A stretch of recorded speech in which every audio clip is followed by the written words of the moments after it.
नमस्कार। चलिए आज बात करते हैं मुगल इतिहास के एक ऐसे दौर की जो अपनी शान शौकत, अपनी कला और आर्किटेक्चर के लिए जाना जाता है। जी हाँ, हम बात कर रहे हैं बादशाह शाहजहां के शासनकाल की।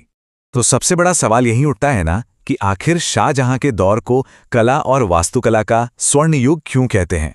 ऐसा क्या था उस समय में? चलिए आज इसी सवाल की तह तक चलते हैं। हाँ, तो ये जो स्वर्ण युग की बात है, ये दौर था 1628 से 1658 तक का, और इसे मुगल आर्किटेक्चर का आप कह सकते हैं पीक माना जाता है। पर इस सब के पीछे की सोच क्या थी? वो कौन से सिद्धांत थे जिन पर यह सब कुछ टिका हुआ था? असल में शाहजहां की पूरी कलात्मक सोच को समझने के लिए हमें बस 3 चीजों पर ध्यान देना है, सिर्फ 3। और यही 3 बातें आपको उनके बनाए हर एक मॉन्यूमेंट में दिखेंगी। ये उनकी पहचान बन गई। तो वो 3 स्तंभ क्या थे? पहला, सफेद संगमरमर का ऐसा इस्तेमाल जैसा पहले कभी नहीं हुआ। दूसरा, सिमेट्री, मतलब हर चीज में एक गजब का संतुलन और समरूपता। और तीसरा था पित्रादुरा, जो कि पत्थरों पर जड़ाई का एक बेहद ही नायाब काम है। अच्छा, अब आप सोच रहे होंगे ये पित्रादुरा क्या चीज है? देखिए, ये असल में एक इटालियन टेक्निक है। इसमें संगमरमर को तराश कर उसमें रंग बिरंगे कीमती पत्थरों को इस तरह से जड़ा जाता है मानो वो पेंटिंग हो। और ये तकनीक आप कह सकते हैं शाहजहां के आर्किटेक्चर की जान थी। ठीक है, तो अब हम इन 3 मूल मंत्रों को समझ गए हैं, संगमरमर, सिमेट्री और पित्रादुरा। अब देखते हैं कि इन तीनों का इस्तेमाल करके शाहजहां ने पत्थरों में कैसी जान फूंक दी, ऐसी इमारतें बनाई जो आज तक दुनिया को हैरान करती हैं। और हाँ, जब भी हम इस दौर की बात करते हैं तो सबसे पहले जहन में क्या आता है?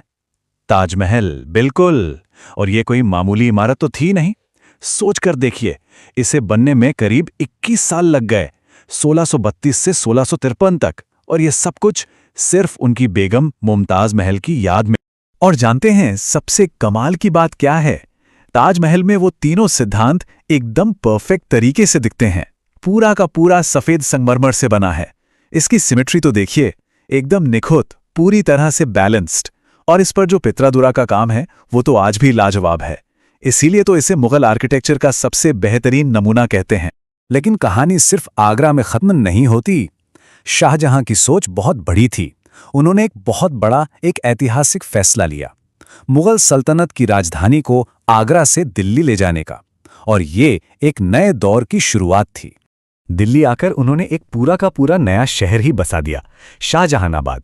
और इसी शहर के दिल में बनवाया गया लाल किला, जो सिर्फ एक किला नहीं था, अरे वो तो अपने आप में एक शहर था। फिर बनी जामा मस्जिद, जो आज भी दिल्ली की पहचान है। और ऐसा नहीं कि आगरा को भूल गए, वहां भी मोती मस्जिद जैसी शानदार इमारत बनवाई जो पूरी तरह से संगमरमर की बनी। और लाल किले के दीवाने खास की दीवारों पर आज भी वो मशहूर फारसी लाइन लिखी है, अगर फिरदौस बर्रुए ज़मीन अस्त, हमी अस्त, व हमी अस्त, व हमी अस्त। मतलब अगर इस धरती पर कहीं स्वर्ग है तो वो यही है, यही है और यही है। ये सिर्फ शब्द नहीं है, ये उस दौर का कॉन्फिडेंस था, उनका फख्र था अपनी कला पर। अच्छा, तो ये तो हुई बड़ी बड़ी इमारतों की बात। चलिए अब जरा जूम इन करते हैं और उस दौर की पेंटिंग्स की बारीक दुनिया में चलते हैं। क्योंकि जिस शान से शाहजहां ने पत्थरों को तराशा, उसी शान से कैनवस पर भी शाही जिंदगी को उतारा गया। उस जमाने की पेंटिंग्स को देखें तो लगता है जैसे शाही जिंदगी का कोई एल्बम देख रहे हों।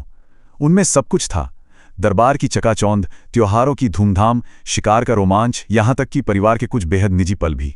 हर तस्वीर मानो शाही ताकत और शानो शौकत का ऐलान करती थी। और अगर आप इन पेंटिंग्स को ध्यान से देखेंगे तो एक चीज आपको जरूर दिखेगी। बादशाह शाहजहां के सिर के पीछे एक रोशनी का गोला, एक प्रभामंडल, जिसे हैलो भी कहते हैं। इसका मतलब साफ था, वो सिर्फ एक राजा नहीं है, बल्कि जमीन पर खुदा का एक रूप है, एक दैवीय शक्ति। और हां, ये जो कमाल के आर्टवर्क थे, इन्हें बनाने वाले भी तो कमाल के लोग थे। उस दौर के कुछ महान पेंटर्स थे, जैसे बिचित्र, अबुल हसन, पाएग, चैतर। इन जैसे कलाकारों के हुनर के बिना ये सब मुमकिन ही नहीं था। तो इतनी सारी बातें जानने के बाद वापस आते हैं अपने सबसे पहले सवाल पर। क्या शाहजहां के दौर को वाकई कला का स्वर्ण युग कहना ठीक है? तो चलिए फटाफट सब कुछ समेटते हैं। पहला, ये संगमरमर का दौर था, इसमें कोई शक नहीं। दूसरा, पित्रादुरा की कला अपने पीक पर पहुंच चुकी थी। तीसरा, पेंटिंग्स बहुत ज्यादा डिटेल और खूबसूरत हो गई थीं। और चौथा, राजधानी का आगरा से दिल्ली आना एक गेम चेंजर था। तो हाँ, इन सभी वजह से ये दौर स्वर्ण युग कहलाता है। और आखिर में बस एक सवाल छोड़कर जा रहा हूं। ये कला अमर है, इसकी खूबसूरती बेमिसाल है, इसमें कोई दो राय नहीं। लेकिन ये सब बनाने में जो पैसा लगा, जो मेहनत लगी, अनगिनत लोगों का जो पसीना बहा, उसकी क्या कीमत थी? ये एक ऐसा सवाल है जो इतिहास की हर शानदार चीज को देखकर मन में आता है।